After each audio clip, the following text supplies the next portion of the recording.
Johnny, you're going to start the first topic, and then I'll jump in with penguin sex. I'm going to talk about it. You're just going to jump in with penguin sex, are you?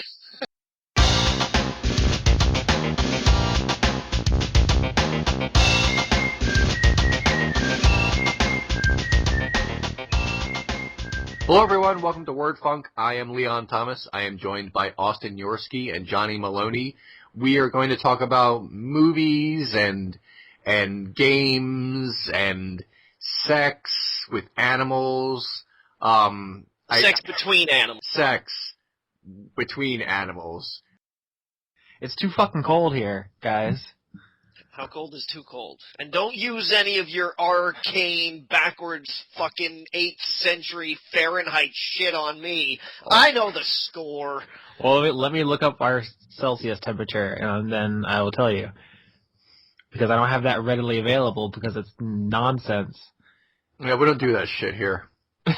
You mean the only method of temperature keeping that makes any fucking goddamn sense in the world? 19 Celsius? 19 degrees is too cold for you. What do you have? Blood, man. It's impossible. I can't even leave my room. Do you have water in your in your veins or something? That is literally a Celsius a Celsius degree room temperature. The Celsians of planet Celsion? Yes, exactly. I almost said Celtic for a second there, but I was like, wait, no, fuck, that's so wrong. Wait. What is 19 degrees Celsius in real numbers? It's 67. It is a degree below room temperature. Just 1 degree centigrade above 19. 20 degrees centigrade is room temperature. Okay. And that's too cold for you? Okay, so it's 67 degrees in American units. Yeah. Okay. I mean, it's unacceptable. I can't get anything done. I'm frozen. Don't you own blankets or something? I'm swaddled. I normally record at my desk. Don't laugh, Leon. I record at my desk in the other room. I'm in bed. I have 1, 2, 3, 4 blankets on me right now. Hi. 19 degrees is my jam, man. 19 degrees is what I destroy. If ever you see a news headline on, the internet or TV or something that's like Johnny Maloney takes over Canada, your first thought should be, fuck, it must be 19 degrees today. I'm not playing this up. Sometimes I, exaggerate for comedic effect on here. I'm being dead serious right now. So am I. Seriously, 19 degrees is when I hit my stride. That's some polar bear fucking nonsense. A couple episodes ago, I guess it was 10 episodes ago, I don't even keep track anymore, we talked about a movie called Ouija. Right. And, we didn't have much to say about it because we hadn't seen it. But I joked that in the comments, every week they should bother us to talk about it. Okay. Because I'm an asshole. And someone's been doing that every week for the last couple of weeks. Being like, well, hey, when you guys talk about Ouija, and are we ever going to? No, absolutely not. I'm not going to, go into a theater and say one for Ouija. I can't even say that with a straight face. It's not even the year of Ouija anymore. I can't walk up to the booth and say I want to see this movie because I feel like at that point I'll just be shamed by the town. The guy will be like, "No, it's pronounced Interstellar," and you'll be like, "Oh God." I have some things to say about Interstellar. I'll do that in a bit. I feel good right now. I just had chicken cordon bleu. Ooh, look at me. I'm Leon. I eat fancy food. Yeah, chicken cordon bleu. I believe that means chicken of the blue. No, it doesn't. I don't even know. It's blue ribbon chicken. Really? Yes. Okay, Frenchie. Yeah. I have a rudimentary knowledge of French because I'm Canadian. I'm going to talk about penguin sex. I'm about to, jump in whilst wearing a penguin costume and say I just also wanted to mention this quickly, too, because a couple of weeks ago we had an episode that was egregiously titled Kill Johnny. Yeah. And I really hate to disappoint you, Leon, but nobody's killed Johnny. Nobody has even told me how. And you know why? Why? Do you know why? Because the people willing to play Wasteland 2 to get to the point where they could kill me are my people. Okay. And they love me too much, and they would not betray me like that. If they came after you, you could take them out anyway. I'm sure it's 19 degrees Celsius in the post-apocalyptic wasteland. At the very least. It might be a little hotter than that, but I do okay in a dry heat. Johnny, you have some news for us, and I would love to hear it. I do. This is news that's pretty dear to my heart, but I mean, I don't know how, because I gotta be honest with you guys. Lately, it's kind of tapered off. But if we had done this show 10 years ago, I would be like way more of a snob than I am now. 10 years ago, I was like I looked down on people for what they played, for what music they listened to, what movies they liked, all of that shit. These days, I'm still into, like, weird kind of, like, esoteric, fringy culture. But I've kind of reached that point where I'm like, why waste your time getting down on somebody else doing what they like when you could just be like, nah, fuck you, and do your own thing. But, like, so this is, like, 10 years ago, I was a super duper, like, +1 sci-fi snob. To where it was like that if anybody was like, oh yeah, I like sci-fi, like Star Wars, I'd be that voice in the back of the room that's like, Star Wars isn't sci-fi!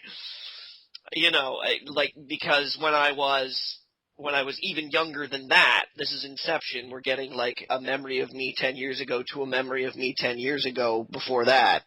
I cut my teeth a lot of the time, in a large part thanks to my father, on sci-fi like Isaac Asimov.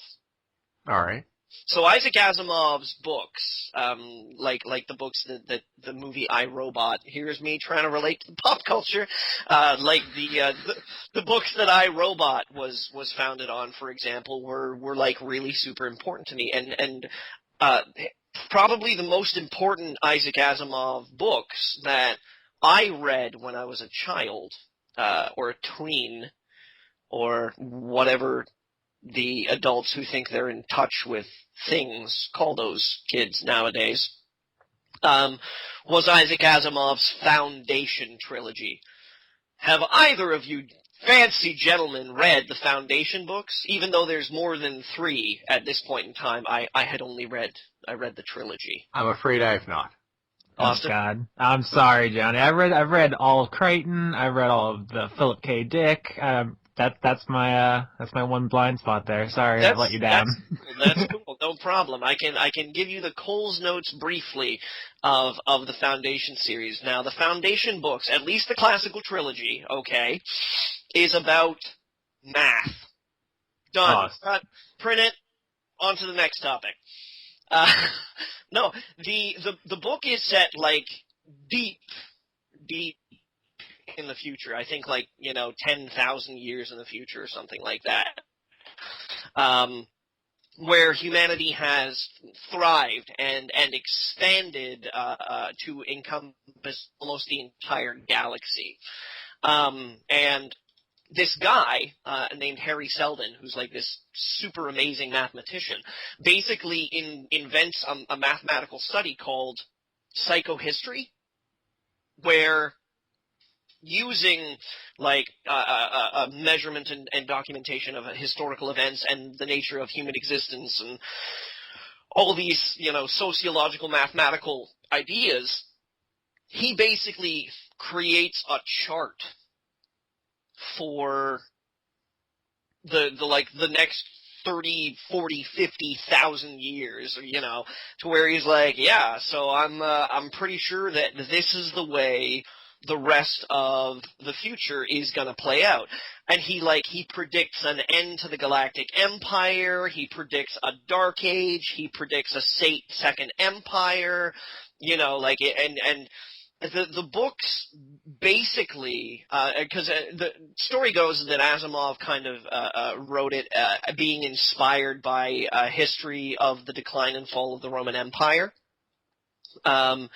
And it was kind of like, wow, what if we actually did get to a point in time where we had enough data, enough information to actually completely chart the course of human history and go, oh, geez, and that's probably where this nation's going to die, and then I imagine that this is probably going to happen, and how people wind up dealing with that.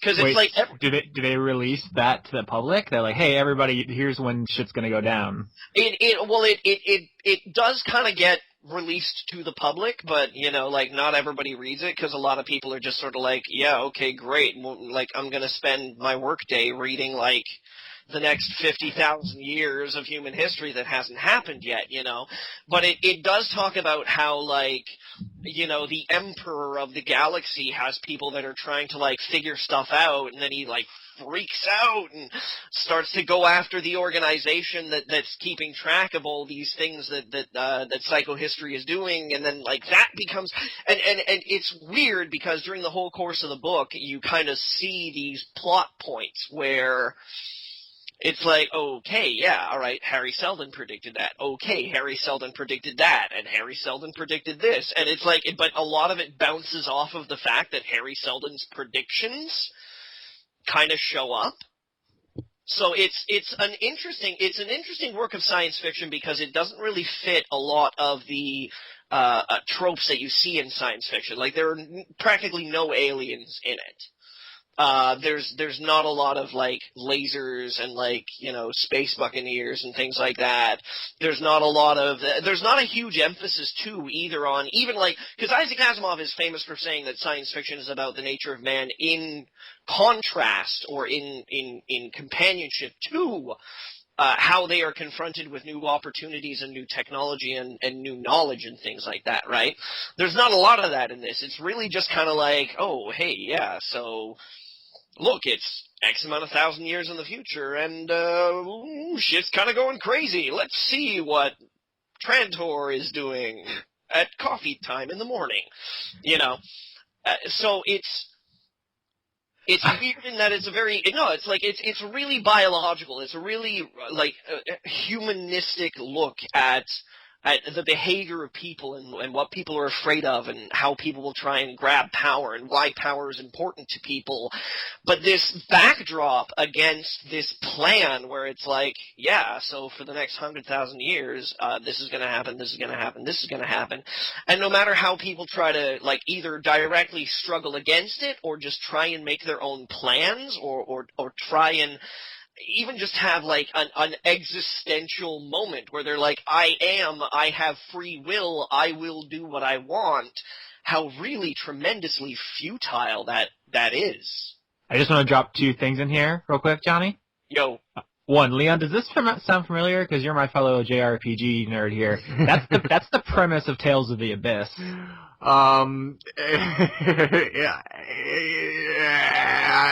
All right. Here's the thing about me and Tales of the Abyss. I own the game. And I've played through half of it twice. But those halves do not form a complete game. I've played through the first half of it and then stopped and then started over and played through the first half of it. So I don't remember. Is what I'm trying that to is the premise. Okay. That they have it's supernatural, not scientific, but they have essentially the future all planned out, and people are not very happy about that. All right. I just wanted to throw that in there because that's what it reminded me of. The second thing is, Johnny, we have spent 20 minutes introing this series. What's the news? The news is that HBO is making a TV series out of it. I knew that already was the rhetorical question. Go on. I recognize that, but thank you for serving as a vehicle for me to get back on point.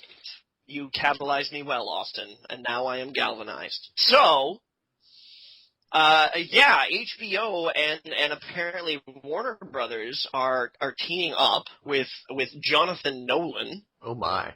Which may be a name that we are possibly talk about later in this podcast, not necessarily, but stay tuned. Yeah, probably. Did you say Jonathan Nolan? Yeah, Jonathan. It's not Christopher Nolan that's doing this? No, but... What's he doing? Is he slacking? No, Jonathan Nolan is the brother... I know, I'm just saying, what's Christopher Nolan doing? Christopher Nolan's too busy keeping a leash on Zack Snyder. Oh, God. Christopher Nolan is directing the gritty reboot of Aquaman or something, and no, Christopher Nolan's doing film, and Jonathan Nolan's like, I'm tired of being the main writer of all of your movies, Chris. I'm gonna make my own TV show off of a really respected series of novels. That's probably how that conversation went. So these books, back in 1996, were awarded the Hugo Award for, like, did I say 96? Sorry. That's way too late. Yeah, 1966, pardon me. Part of the reason I never really got into Asimov is because his body of work is fucking intimidating. Oh, yeah, it's fucking huge. Like, he wrote, like, 1,000 friggin' things, and I never knew where to start. So I was like, yeah, I'll get through Gibson, I'll get through, Stevenson, and then it's like, I'll get to Asimov someday. Yeah, sorry. So in 1966, though, the Foundation, the original trilogy, which is Foundation, Foundation and Empire, and Second Foundation, won the one time, they've only done this award once, okay? Hugo Award for Best All-Time Series. Well, that feels like a thing you can only do once. Well, this is the thing, is that back then, even in 1966, everybody was like, best all-time series? Yeah, I mean, obviously they invented that as a Lifetime Achievement Award for Tolkien. And like, even Asimov was like, what? Me? Okay. But yeah, so this, like, I mean, it's pretty incredible science fiction, and it's science fiction that you should read if you're into science fiction. Notice how I word that? I'm not like, you're not a fan of science fiction if you haven't read Foundation. I'm saying if you're into science fiction, you should read Foundation. It is like an absolutely incredible read. It's one of those, like, I want to go back and read it again because it's been years since I have. But HBO, who have been knocking it out of the park lately, more or less, are all like, hey, high-minded science fiction, why not? And that, like, super excites me. Like, I am so excited, I'm bleeding out my ears. I think we all know that HBO adapts novels into, like, the highest class of entertainment. We all know True Blood. Are there going to be a lot of expositional scenes in brothels, Johnny? Maybe future brothels. Space brothels. All right. Space brothels, where you stand in front of a computer with a really seedy-looking orifice. That's the title. That's definitely going to be the title. All right. Well, is Jonathan Nolan saying anything, like, in public about, like, how this is going to look, or what he's planning to do, or how long it's expected to be, or? He only just announced on, pardon me, last week at some point in time. They announced last week that it was gonna come out. So it's really bare bones. But the only quote that I could find was an interview that he did for IndieWire, where he reads or says, pardon me, I fucking love the Foundation novels by Isaac Asimov. They're certainly not unknown, but it's a set of books I think everybody would benefit from reading. That's a set of books where the influence they have is just fucking massive. They have many imitators, and many have been inspired by them, but go back and read those, and there are some ideas in those that'll set your fucking hair on fire. So from that we can learn that Jonathan Nolan maybe likes his swear words, and also that he likes the Foundation novels. So he's not just saying, hey, this is an old property, I think I'll try and adapt it. He is a lover of the material. It seems so. I have not had the opportunity to quiz him personally about it, but if his enthusiasm is any indicator, then yeah, and that makes me happy. All right. I'm really, really excited for this because it's some of the best science fiction out there. When does this drop? When does it debut? I'm really not sure. Probably, I mean, if I could, if they're just announcing it now. Yeah. I imagine they're probably in the midst of pre-production. Oh, okay. So we have like a year and a half away. Yeah, maybe 2016. Okay. Maybe even like late 2016, because I imagine as a science fiction series, it might require, pardon me, a lot of post-process effects. So. Yeah. All right. Anything more we want to say about this before I tear into the Nolan brothers' recent epic? No, I I haven't seen it, so. I'm gonna avoid spoilers and just talk in vague terms, so don't. Okay. I heard the ending's bullshit. I'm gonna talk about one specific scene, but it reveals nothing about the plot. Okay. Okay. Here's the thing about Interstellar. First of all, it's only okay. So I want that to be clear. I don't hate this film, and I certainly don't love it. There are good things about it, and there are bad things about it. I'm not going to get into a big Before you continue, Leon, sorry, Yeah. before you continue, I just want to lay a ground note here that Okay. barring because I mean Nolan's kind of reached that point in time. Christopher Nolan has reached that point in time where you're like, oh, it's a Christopher Nolan film. I want to go see it. So barring the Batman trilogy, would you say that his previous work, like let's say obviously Inception and The Prestige, are also kind of like only okay, or are you like, did you really like those movies? No, Are they no. pretty good? Like, Actually, how I feel about Nolan is very positive outside of his Batman films. I really like Memento a lot. I was a huge fan of The Prestige when I saw it. I've only seen it once, but it's stuck with me. When I saw Inception the first time, I kind of shrugged and said, that was pretty good. The second time I saw it recently, because I wanted to do an episode about it, I loved it. So maybe it just got better with time, or maybe I understood it more. mm-hmm. I liked Insomnia as well, one of his earlier pictures before he got really big. Basically, when he's not making superhero movies, I like what he does. He has strengths and weaknesses. His weaknesses are if you pick apart a Christopher Nolan movie, it unravels very, very quickly and doesn't make a lot of sense. What his strength is, I think, is making you feel something. Someone mentioned recently he's like an impressionist, if using a different art term. He's not a realist. He's not painting portraits. He's painting a different kind of picture, just specific. He's painting feeling. As silly as that sounds, that is what he's trying to do. He's trying to affect you or explain something, not in a way that you're the way a story is sometimes told, that you're trying to tell a convincing lie.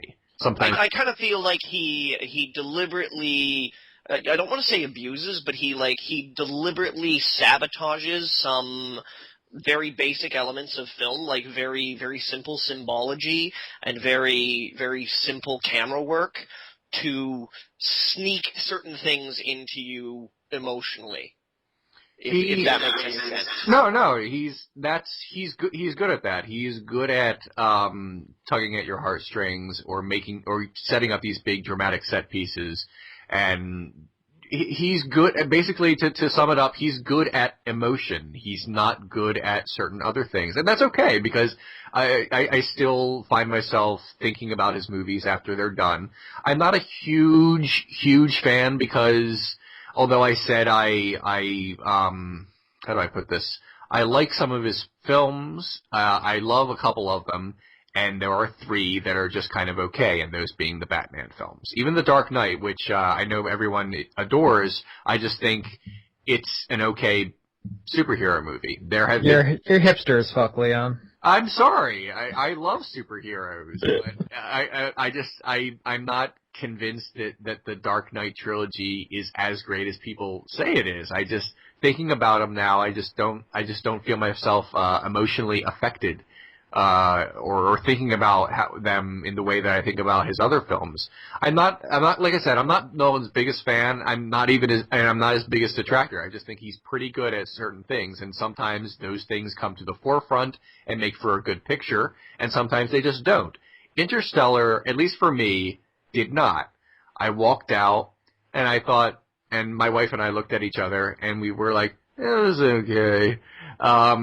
And she has sort of like turned around and says, the more I think about it, the more I hate that movie. I am still firmly in the middle. I think it did certain things well visually, but somehow this film, it's almost 3 hours long, and it still feels rushed. The first 30 or 40 minutes, they have to establish so much, and they just push through important moments way too quickly. But that's not really what I want to talk about. I want to talk about one scene. It does not affect the plot in any significant way. I just want to talk about it because it is not only the worst scene in the film, but it is the worst scene in film. I'm exaggerating, but I turned. Are you ready for some hyperbolic shit, Johnny? I'm ready. Here we go. Okay. Here's the thing. Basically, without giving away any of the plot, Anne Hathaway's character is a super scientist who comes aboard a space mission to do a thing. And they have to make a decision. Wait, is she a Bruce Willis super scientist, or is she a Morgan Freeman super scientist?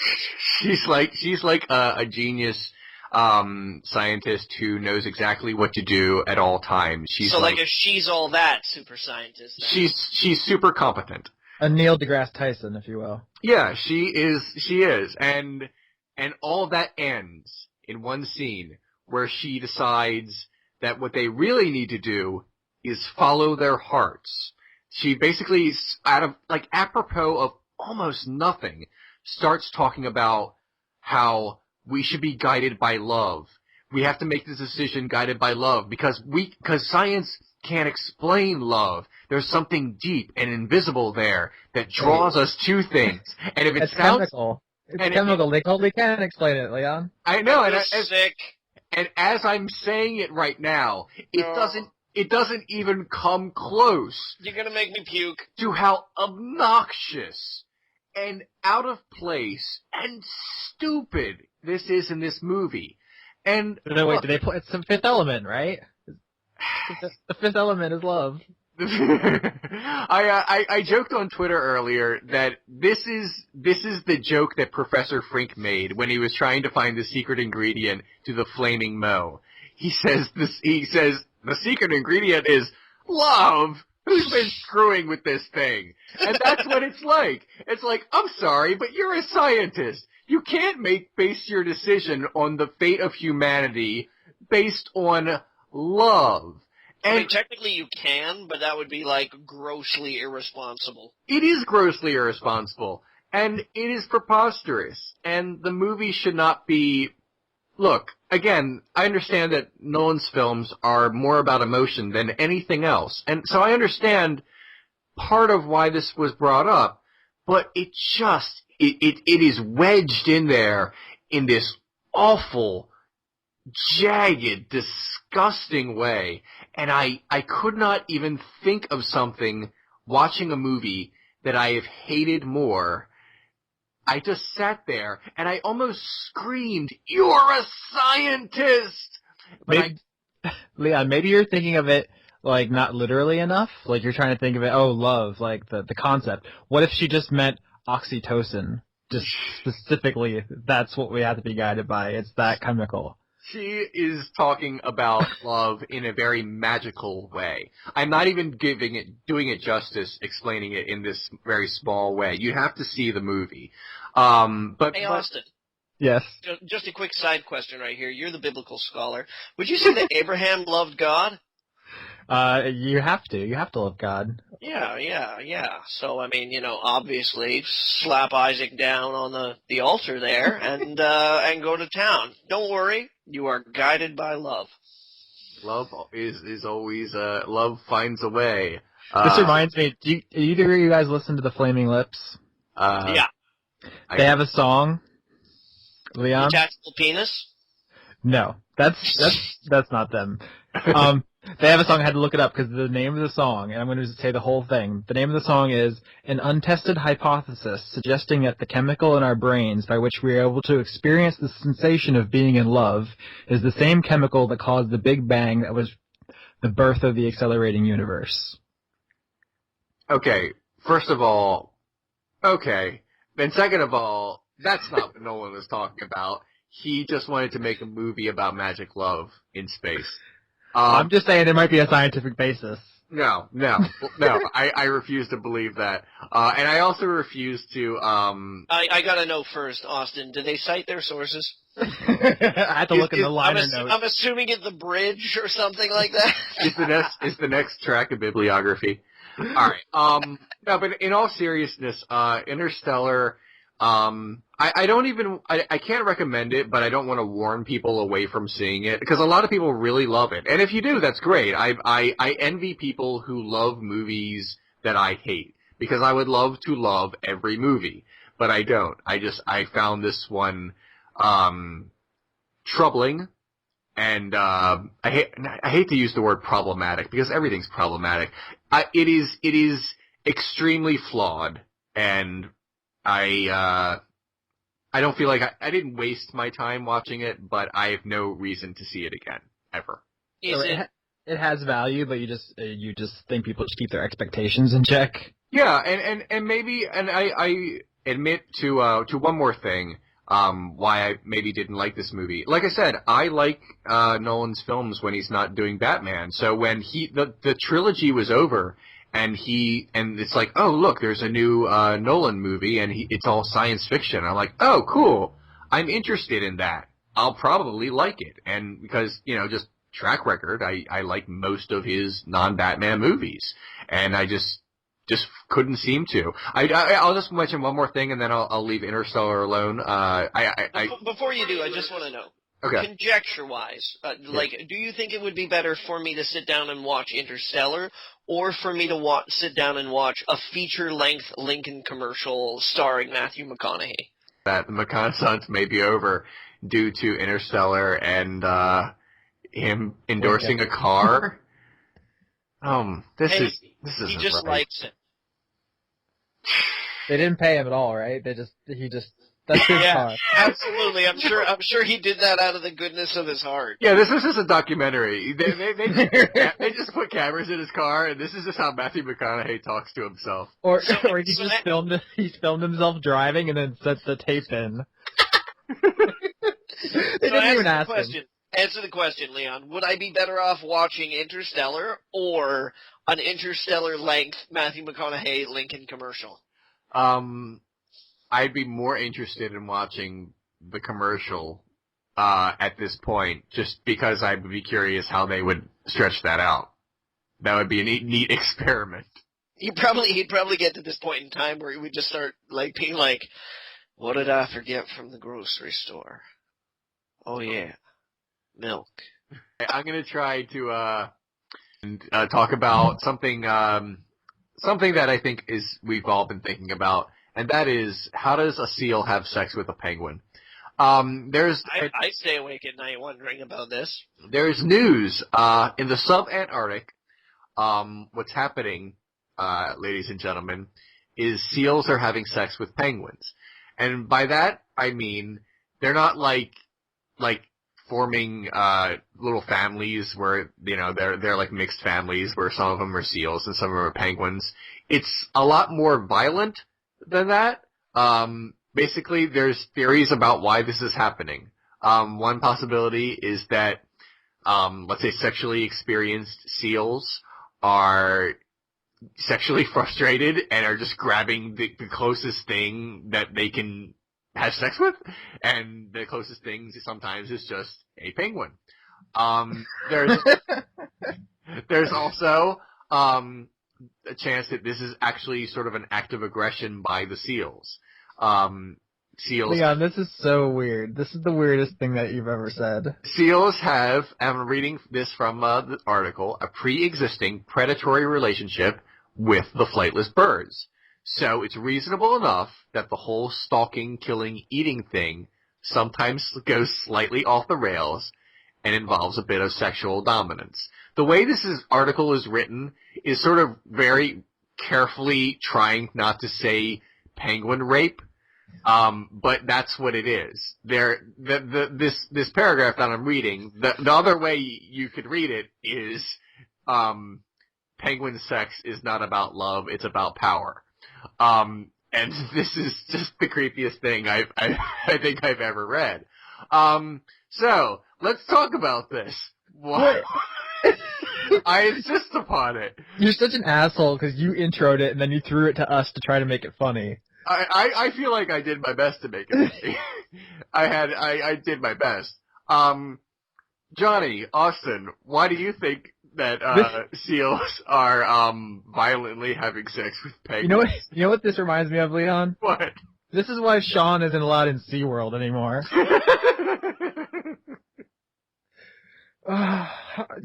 Johnny, please save me.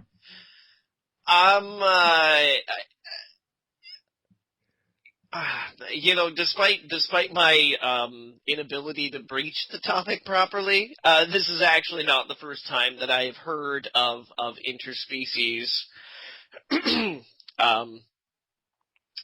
bad sexy times. I mean, everyone knows about dolphins, right? Oh yeah, dolphins are the freaks of the sea. Dolphins are just super horny all the time. But no, the one that I'm referring to is that sea otters. Sea otters have been recorded and documented actually having sex with like small harbor seals, even to the point where like they drown them. So this got really dark. It just, it got really dark because I was the one who brought up dying harbor seals instead of just talking about seals sexually assaulting emperor penguins. Okay. What do you think was going to happen when you brought this to us, Leon? Did you think we were going to be able to salvage this? Look, I saw the article and it says, and the title is, Seals Are Having Sex with Penguins and Nobody Knows Why. I couldn't not talk about it. Right? I'm pretty sure that it's easy to figure out why. I mean, this is not like... Because they're dicks. Are we saying... I figured it out. I've cracked the code. The Enigma machine is broken. So we're saying basically that this is happening because seals are dicks and not because penguins are beautiful? Or... Are you trying to say the penguins are asking for it? No, God, I'm not blaming the victim. I'm just trying to explain this in terms of why this is happening. You're a sick person, Leon. Johnny, you said something about otters messing up seals? Yeah. Sea otters. Let me find you I don't want to link. I just wanted to say. I guess I don't know if sea otters are the kind that we have here. We have otters in like Florida, and you're not supposed to. They're more dangerous because they'll just kill alligators. Otters. Oh yeah. They're fucked up. Don't mess with that. Don't mess with otters. No, that's the thing. The sea otters are having male sea otters are fucking young harbor seals. Is there a difference between otters and sea otters? Yeah, one assumes they're different breeds or whatever. I just know about the kind we have here that are really just.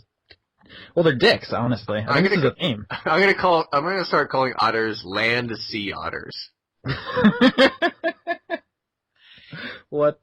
I think that we can basically drag from this here that the animal kingdom are full of assholes. They're all aquatic. Dolphins, the seals, the otters. That has to be. Listen, just because we haven't caught a bear fucking a wolf doesn't mean that wolves run pretty fast. So I don't know. It'd have to be a fast bear. The otters and the seals are like. Slightly similar, like in size and like shape, right? They're more compatible. The penguins doesn't. How do you? That's their food. Who like gets like an order of chicken nuggets and like, yeah, I'm gonna fuck that. Have you ever seen like a group of penguins? I'm sorry, I gotta look at the exact term for this. It's a murder of penguins. No, it is a colony of penguins, a rookery of penguins, or a huddle of penguins. So, have you ever seen a huddle of penguins, Austin? If you're going to tell me that it turns you on, I'm going to kick you out of this chat. No, I'm not saying it turns me on. I'm just saying that they're probably pretty easy to catch up with. They're available, Austin. Oh my god. I think they should rename a group of squids a squad. Did you hear that there's a petition to do that? Are you guys in on this? Wait, what? Someone, I think it was like a whitehouse.gov petition to rename a group of squids a squad. You can't do that at the White House. That's beyond the White House. That's international science community stuff. Yeah, we gotta take it to the highest level. It's important. I guess if the White House does change the plural of squid to squad, or a group of squid to squad, is that collective noun? Yeah, is that going to be like what we call it, but the rest of the world calls it something else, just like Celsius and Fahrenheit? Are our terms going to be very, very different from the rest of the world in another way? Yeah, the other squid scientists will all resent the Americans. You're going to cause a giant squid scientist rift. Oh, God. Because of the nomenclature. What have we done? Now, we have become death, destroyer of squids. Okay, hey, you guys, I'm doing okay over here. All right. I still speak English. Okay. This is a weird episode. This is our weirdest episode. I actually have to leave a few minutes earlier than usual because of a thing. Uh-huh. Is there anything you guys want to say before we go? Jeez, I'm not even sure. Wait, this is like you're leaving right now? That just dropped pretty quickly. I'm sorry, in a couple minutes. Oh, I'll say my final thing. I'll say real quick. I played Just Cause 2 mission yesterday, and it was strangely about me stopping explosions, which is the opposite of what I want to do. It's a nice change of pace, though, right? No, I wanted everything to blow up, so I kept failing the mission. But that'll show them. But the game didn't change itself for me, so I ended up just winning the mission eventually. So that's what I have to say at the end of the show. Nice. Have you been playing any games, Johnny? Yeah, actually, Far Cry 4 just released yesterday. We just had to talk about Ubisoft, and you give them $60 at launch? You're part of the problem. The only reason why I did it was because I had a buddy that was like, oh no, you gotta do it, we'll play together, I'm so excited. I was like, wait a couple of days, and we'll see if it launches okay, just be cool. He was like, I can't, I did it. It's done. And I was like, fuck off. What if it needs to be patched and stuff? It does. It does need to be patched and stuff. And, So, in the first place, I think they took all the criticism that Far Cry 3 got of their radio tower segments being exactly like Assassin's Creed as compliments rather than criticism, because it's the exact same fucking thing in Far Cry 4, where it's like, oh, but look at this vaguely Tibetan-style radio tower that looks like some old, like, bell tower. Why don't you climb it? I'm like, wait, they're ancient phone towers? No, they're Tibetan bell towers, or sorry, Kirathian bell towers. Oh, I see. And they, have giant bells at the top that just dot the landscape like fucking wherever, because it's like, well, everybody has to hear the bell. And they've just affixed a radio transmitter to the top of them, and it's like, oh, climb the bell tower. It's the same thing. Yeah, don't put a tuxedo on a turd and tell me I'm going on a date with Matthew McConaughey. Don't do it. Does the white guy save all the sexy Orientals? No, actually, no. The main character is, while American raised, he is actually a native of the country. So that's... They're like, they checked that off, and like, we fixed those problems. Yeah, exactly. Like, woohoo! He was brought to the U.S. when he was like 1! Got no funny accent, looks really handsome, dresses like an American. He's exactly like a white guy! Except we put brown on him. So that's kind of like, that's still a little, he's way more likable than Brody or whatever the fuck his name was from Far Cry. Oh my god, I forgot he had a name. Yeah, I know. I don't even remember. I can't remember if that's his first name or his last name, actually. I just remember that it was like Brody, and I heard it and I was like, ugh, Brody. Alright, guys, I really do have to go. Austin, anything you want to say before we roll out of here? Super Smash Brothers and Persona Q come out next week, and that's all I'm going to be doing. Everyone else should be doing that too, because those are the best. Alright, I gotta go. I'll talk to you guys later. Bye. That was fast. Well, I'm sorry, but Whoa, hey! It's okay, Leon. I'm not criticizing here. That was an idle comment in passing. Jeez. Cool. Fight. Johnny, do you want to say something like awesome as your like last line before we go? Like you usually do. Me? Nah. You go on ahead, you lovable scamp.